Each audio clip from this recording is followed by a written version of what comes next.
All right, so I don't know if you know it yet, but 4 and 6 week blocks are actually ruining your progress.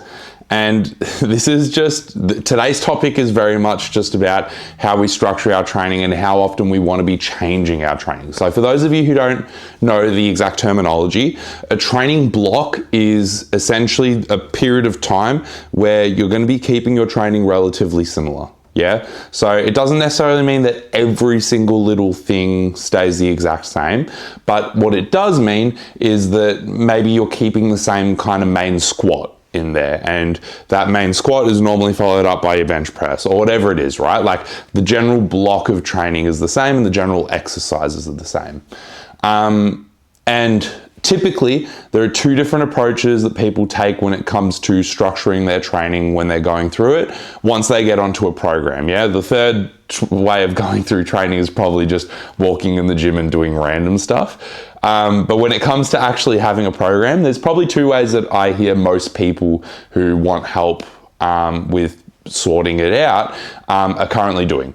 The first one is they just have done the same program on repeat for like a year, right? And that genuinely happens with people, and it generally comes out of them, one, thinking that they need to like be consistent to see process, because it's something that we talk about a lot of the time.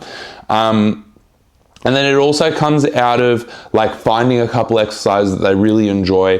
They probably got a decent amount of gains from it at the start, and then just hitting those and spamming those every single week, regardless of what happens.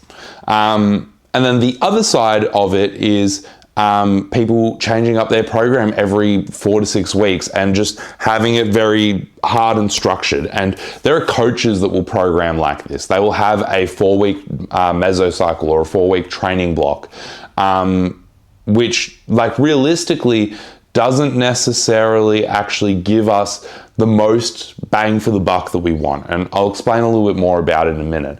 But the reason that people do this is to continually give you something new and more interesting. Number one, so that you can maintain interest and keep training hard for a long time a little bit easier. But number two, also so that we're constantly giving our body a new stimulus to react to, because we know that we're able to get a level of newbie gains out of that. And the interesting thing about this is that the people who are doing stuff the same for a year on end, they feel like they're getting more consistency and they're seeing those same exercises, the numbers go up over time, and they're able to recognize that 3 months ago I was doing specifically this weight that was this much less than what I'm doing right now, therefore that was progress. So the people that are doing the same program for a year feel like they're making more progress because they're staying on that same program.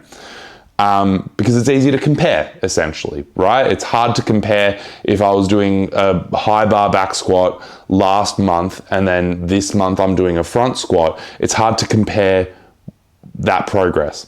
And then on the other end of things, the people that are doing 4 to 6 weeks, they're feeling a lot of progress. But the reason that they're feeling a lot of progress is because in week 1, week 2, they're still learning the new exercise, so their weight is going up rapidly just because of technique. And then weeks 3 and 4 and maybe 5 and 6, they're getting newbie gains. So in that time, they're just getting gains from their body learning how to do the movement because they're improving their technique rapidly week over week. And then the other thing is that their body is just reacting to the new stimulus and the new way that the muscles are being hit, so it is going up quicker. Yeah. And the reality is, the thing is that newbie gains every few weeks isn't actually what's going to push us forwards. Because when we look at what the goal of training is, the goal of training generally, especially for athletic purposes, is to be able to do other things better. Yeah, is to be healthier and better at the other things outside of the gym. Not very often, unless you're a strength sport athlete, are you specifically trying to just get better at the exercise. You're trying to get stronger in your legs so that you can produce more force, so that you can run faster, so that you can jump higher, so that you can do all those kinds of things. Maybe you're just trying to improve your strength in general because you're like aging and you want to make sure that you fight all of the negative effects of aging. Maybe you just want to be able to move furniture when your friends ask you to move furniture. And the thing is that with both of these approaches of one program a year and a new program every 4 weeks, both of those approaches, you do get better at a bunch of different exercises, yeah? This, less exercises, but you hone them in. This, more exercises on repeat. But it doesn't necessarily translate out there to where the actual goals are quite as well, yeah? And that's a problem, right? Especially when that's the whole goal of training. So then I guess the next thing to understand is what is the actual purpose of changing a program? Because if we understand what the actual purpose of changing a program is, we can then make an informed decision about when to do that and how long actually makes sense. So the purpose of changing programs is when you are no longer receiving stimulus or receiving benefit from the exercises that you're doing, right? So it's all good and well for us to say like, oh yeah, we want a new program for interest and all those kinds of things. And those things can be important as well and they should be a factor. But the primary reason for for needing to change an exercise is because we are no longer improving as rapidly. So what I look at for that is if we are hitting the same weight on most of our movements for probably 3 weeks in a row, right? Maybe even 4. And it's where you're no longer seeing consistent progress in any area, right? So you might have in your program, let's say that your main lifts in your program, just to make it easy, we'll just do 3, are just squat, bench, deadlift, right? And those are the 3 movements that you're really focusing on and all that kind of stuff. If for 3 or 4 weeks in a row, you see no development in the squat, bench, or deadlift at the given rep range that you're working at, then something needs to change because we're just repeating and starting to bang our head against the wall, okay? Now, that change could, or that lack of progress could be from internal factors or it could be from external factors, okay? But there's still an indicator of change. So what I mean by internal and external is, well, the internal factor would be your body's no longer responding to it, right? You've squeezed about as much juice from it, yeah? But the thing that you're squeezing juice with, your juicer, might actually be the problem as well, yeah? So that might be like your environment. It might be that you're going through a really stressful period at work. Yeah, it might be a number of different factors. But the thing is that all of those factors all are part of the system. They are all part of the things that affect the program. And the program is the thing that we can change to work with those, okay? So if you are having a super stressful period at work, then that might mean that it's time to go into a new program.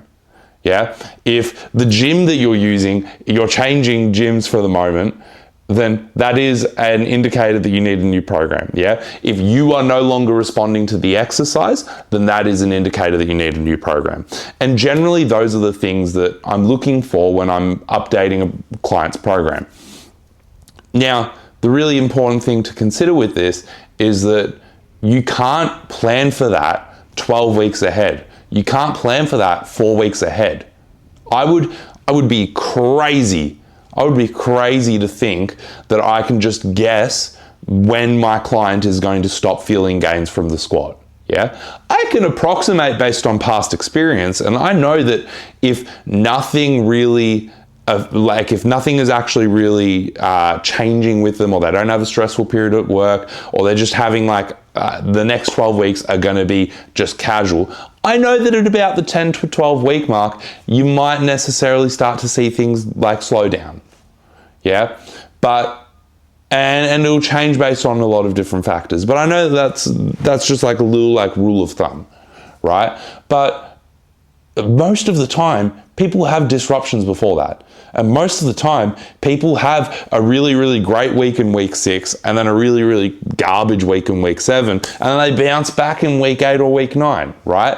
Like there's gonna be things that just happen in your program at different points that are going to affect it. So realistically, the only solution to this is to have a more week by week approach with a semblance of a plan going ahead. Okay, so what that means is that week to week, I know that next week, based on what we've done in the previous few weeks, next week I'm going to repeat the program in a similar fashion. Yeah. But maybe I know that I want to slowly go down in reps, yeah? And maybe I know that I want to make these changes, or maybe I know that the accessory exercises are starting to get boring, so I'm going to switch those up next week, yeah? But week to week, I'm making those decisions one week to the next, okay? And I probably have an idea of what happens next week, but probably not the week after that exactly, yeah? So that's what the week by week approach is. But then on top of that, we need to have an understanding of where we are going in general. Yeah. So if I know that my client is a team sport athlete and that they've got finals in August and that their main season runs from March to July, then I know that from March to July, we're probably doing a lot of maintenance of our more like hypertrophy and strength stuff and trying to put it earlier in the week. Yeah. And then I know that maybe we want to do a little bit more power and just focus on that explosiveness. And then I know during finals, we're going to have to adjust that again. And then I know that after in like September, we're going to be able to really hit some heavy training again. That's going to be really domsy, and it's going to be the stuff that like is going to give them that like bigger benefit to like the amount of muscle fibers that they have or whatever, right? So I know that I know where my program is going over months roughly, and I know the direction that we want to go in. Yeah, maybe we know that they have a goal in their squat and in their power clean. And all of a sudden, that informs how our training is going to go over the next few months. And maybe that directs a lot more of it. Yeah, maybe that directs our decisions to change up the program or our squat variations or all that kind of stuff. But it's really important to understand that those overarching things help us make the week-to-week decisions. And if I know that my client's in the lead up to finals and in 3 weeks they're going to go into their finals block, maybe in 2 weeks I'm going to switch up the program so they get 1 week of their slightly deloaded and adjusted program going into finals, and then over finals they can just kind of cruise with it. Yeah, maybe I know that block because they want to hit the off season hard as soon as the season finishes. Maybe I know that block is going to last probably only 3 or 4 weeks, depending on how they go.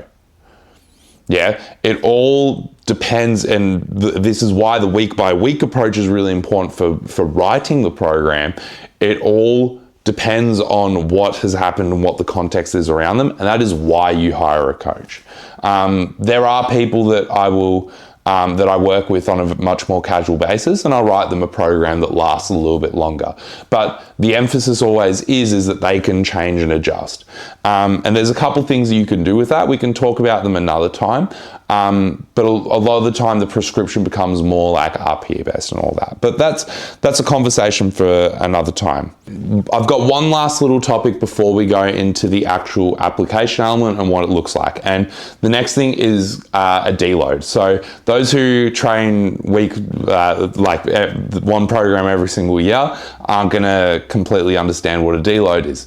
But for those of you who do 3 or 4 week blocks, you probably have a better idea. So essentially a deload is a week where you take your load a little bit lighter to recover from some like heavy weeks of training before you go into your next really heavy week of training.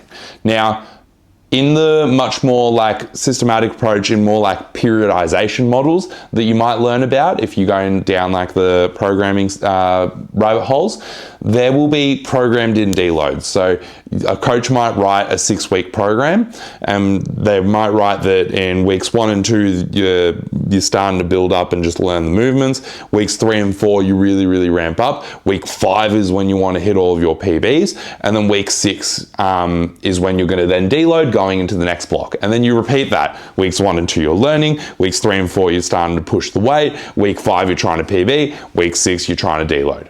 That is an old, outdated model, because we now know that there are so many different factors in people's lives, and you might come in week 3 or week 2 and be feeling really, really good and actually like up your weights a lot more than what you expected, rather than waiting till week 5 to do it, where You might end up having a busy week at work, or you might end up having some family issues, or whatever it is, right? You just don't know what's going to happen.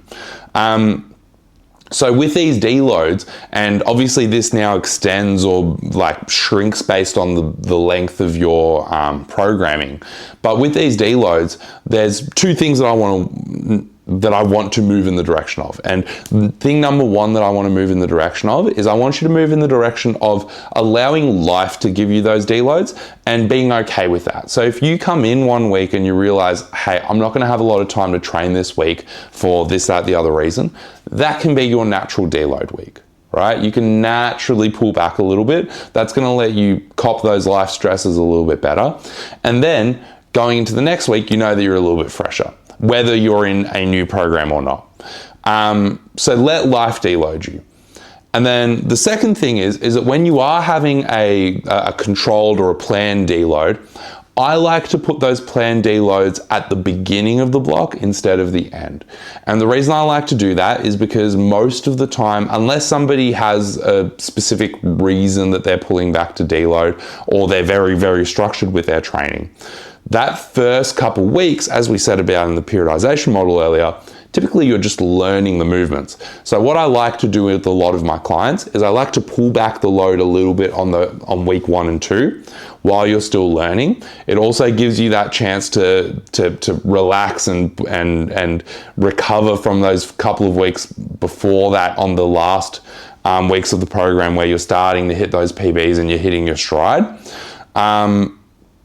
And then over that, once you get through that deload period of week 1 and week 2 of a new program, then we can start ramping up the load, then we can start ramping up the volume, then we can start ramping up everything to really hit our training hard, whether that's for 2 weeks or whether that's for 16 weeks, right?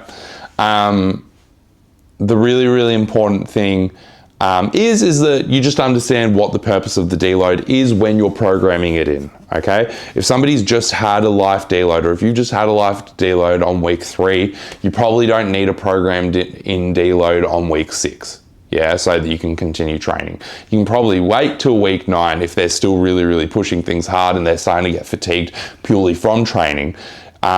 You probably want to wait till week 9 or week 10 to start to like load in a deload. So it's not to say that I don't use deloads. It's just that in shorter blocks, I'll typically put them at the start. And most of the time, life deloads people anyway. So I don't really need to think too hard about it unless you string together a really long block of just training really hard and you've got the time for it. So finally, application. How are we doing this? How are we managing our training? When I go through with a client, we will start a block and we will take those first couple weeks a little bit easier generally so that we can learn the movements, yeah? So it might mean a little bit like more reps, but we're typically gonna take the sets down, we're typically gonna take the overall volume down a smidge. Then from there, and then if we do still want some kind of volume or still do want some sort of grunt work, then we typically put that in the accessories that can maybe stay a little bit more similar from last block. In the following weeks from there, try and push it every single week. When you have a week that naturally pulls you back, note that down, whether it happened on week 3, 4, 5, 6, 7, whatever week it happens in, and just make sure that you have that context going forwards. Keep on managing your development in each lift, yeah? Once a few lifts start to stick, once you start to get bored, once life factors change it and force it, then we think about a new program. And if we're thinking about that new program, we can then pop it in and have that deload on those first couple weeks if you like.